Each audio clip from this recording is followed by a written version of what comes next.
En El Salao, un municipio de los Montes de María, entraron más de 450 hombres para orquestar la masacre más grande hecha por los paramilitares.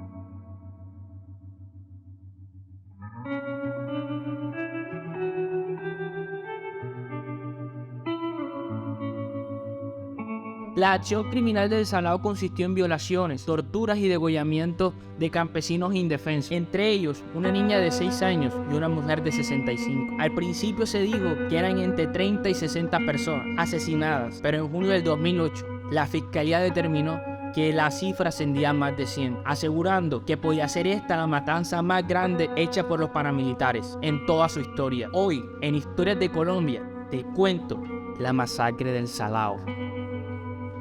Limpió el cuchillo con que asesinó a varias personas, lo limpió en mi camiseta en muchas ocasiones. Yirley es una mujer que la vida la ha golpeado, pero que aún sigue con ganas de seguir viviendo. La orden de Salvatore Mancuso, Carlos Castaño y Rodrigo Tobar Pupo, alias Jorge 40, sacar toda la gente del pueblo, llevarlas a la plaza y empezar la masacre desde temprano. El 16, 17 y 18 de febrero durarían los 3 días de la masacre. Amaury y 57 ordenarían a diestra y siniestra quién vivía y quién moría en el pueblo. Los habitantes del Salao vieron morir a sus familiares. Hijos vieron cómo golpeaban, torturaban y masacraban a sus madres, a sus padres, a sus familiares. Niños presenciaron tal barbaridad. El rastro de la guerra quedó impregnado en toda la población del Salao. Amaury, quien decidía quién vivía y quién moría, se creía el dueño y redentor de la zona. Durante la matanza, la orden de los paramilitares era colocar música a todo volumen, darle pago a sus habitantes y celebrar la muerte de cada uno de ellos. Asimismo, se había ordenado que nadie podía llorar, nadie podía hacer nada. Todos los habitantes impotentes de ver cómo un vil ejército de hombres armados se aprovecharon de una población indefensa. Todo esto en una semana, la semana de barbarie, un carnaval de sangre. Y enseguida fueron degollando. Primero degollaron a un muchacho, a él le mocharon las orejas vivo, después lo degollaron, le metieron una bolsa plástica en la cabeza y comenzaron a torturar. Y cogieron una madre comunitaria, la ahorcaron, la jalaban uno, se la entregaban al otro como amarrar una vaca. Y enseguida fueron cogiendo y fueron torturando y haciendo maldad todo lo que ellos querían. Y enseguida todo momento que mataban, enseguida tocaban acordeón, tocaban tambores.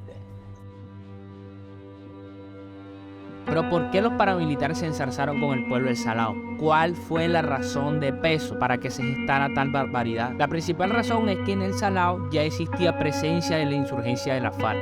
La FARC llegaría al Salao solo con una razón, pues en el Salao y en los pueblos circundantes gozaba de tal riqueza. Ubicándose en esta región grandes empresas tabacaleras, lecheras y ganaderos, se cultivaba yuca, maíz, tabaco, algodón. El desarrollo agroindustrial de toda esta región era innegable. Todo era prosperidad en esta zona circundante de los Montes de María, lo que posteriormente causaría que el bloque 35 y 37 de la FARC llegara a posicionarse en esta región para financiar su guerra y posicionarse en el Caribe colombiano. Los mismos frentes 35 y 37 de la FARC, a posicionarse en el Salao, hostigaban a la estación de policía que se ubicaba en el pueblo, y estos policías mal armados trataron de hacerle frente, lo que produjo que un día un helicóptero llegara al pueblo y se lo llevara. Así quedó el Salao expuesto a su suerte y a la FARC. Los saladeños probaron el amargo sabor de la violencia guerrillera que ya se había extendido por todo este país. La tensión se hizo más evidente a final de 1999,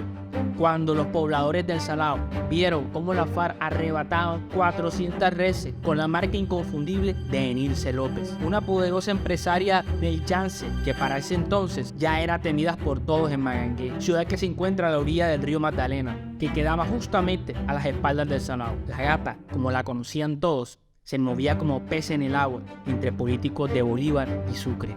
Cuando su ganado desapareció, policías y militares emprendieron la inútil búsqueda. El ganado había pasado por el Salao y de allí desapareció. La policía pensaba que la FARC lo había repartido entre los campesinos en lotes de 5 y 6 reses y aducían que habían compartido ganancia con ellos. Lo más curioso del hecho es que un helicóptero sobrevuela todo el pueblo tirando panfletos, los cuales decían: cómanse la gallina, los corderos y gocen todo lo que puedan, porque este será su último año.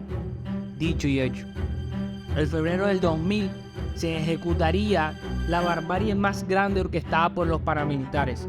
Una hora después de haber acabado la masacre y que los paramilitares se fueran, llegó la infantería de marina, como si nada. Eran las 6 de la tarde del sábado 19 de febrero. La incursión había empezado desde el lunes y martes. El miércoles, ya en el Carmen de Bolívar, estaban atendiendo a los pobladores que lograron escapar del Salao. Las alarmas fueron encendidas desde el día lunes y martes, pero el alcalde hizo caso omiso a esto. Por el contrario, cerraron la carretera y no dejaron pasar a nadie. En la Trocal de la Costa empezó a agruparse un montón de familiares, tratando desesperadamente cómo lograr entrar a la población del Salao y darse cuenta de lo que estaba sucediendo. La Cruz Roja, los noticieros de televisión, todos estaban allí, pero la orden era no pasar. Los militares solo dijeron que la carretera estaba minada y que no tenían los suficientes helicópteros para poder sobrevolar la zona. Según los documentos que reposan en el DAS, el primer punto a tratar en aquel Consejo de Seguridad era el robo de las 400 reses de Miguel Nule Amin, hoy condenado por pertenecer a grupos paramilitares, como el senador Álvaro García Romero, detenido y acusado por paramilitarismo y haber participado en la masacre de Amacayepo, y el propio Nule Amin le habían pedido a la Armada que se trasladaran a la zona donde se encontraba el ganado robado, lo que hizo que movilizaran tropas para buscar un ganado que nunca se encontró, que cuyo hurto tampoco hubo una denuncia formal. Muchos de estos oficiales piensan que este robo nunca existió y que solamente fue una coartada para desviar la atención de los militares del Salao hacia otra zona de Córdoba y Sucre. Aquel Consejo de Seguridad cierra con una conclusión demoledora y triste. Los delincuentes de la JAUC emplearon en sus actos delictivos a la guerrilla, interceptaron a desertores de la FARC, que los guiaron a los campamentos del Frente 37 y 35 de la FARC, diciendo que son guerrilleros disfrazados de campesinos y que estaban ubicados en el pueblo del Salao. Habían demasiadas evidencias para demostrar que los asesinados eran civiles y no guerrilleros. Aún así, todas las autoridades ahí reunidas prefirieron creer que esto era un combate entre grupos armados. Basado con esta hipótesis, esta cortina de humo lo único que hizo fue tratar de esperar que pasara la masacre. Y no sobra decir que la justicia no logró inculpar a nadie por la masacre, que tuviera rango militar o poder político. Solo ahora, cuando las versiones libres de Marcuso y de Jorge 40, los temerosos testimonios de las víctimas empiezan a conocerse que estas matanzas convirtieron en intereses económicos de gamonales que venía siendo amenazado su patrimonio, sumándole a eso a los narcotraficantes que querían apoderarse de territorio y los intereses de las autoridades que querían derrotar a toda costa toda la insurgencia militar que había ahí de la FARC mediante la guerra sucia, y los políticos que ya tenían en curso un plan para controlar toda la costa atlántica. Todo esto hizo posible esta barbarie sin límite.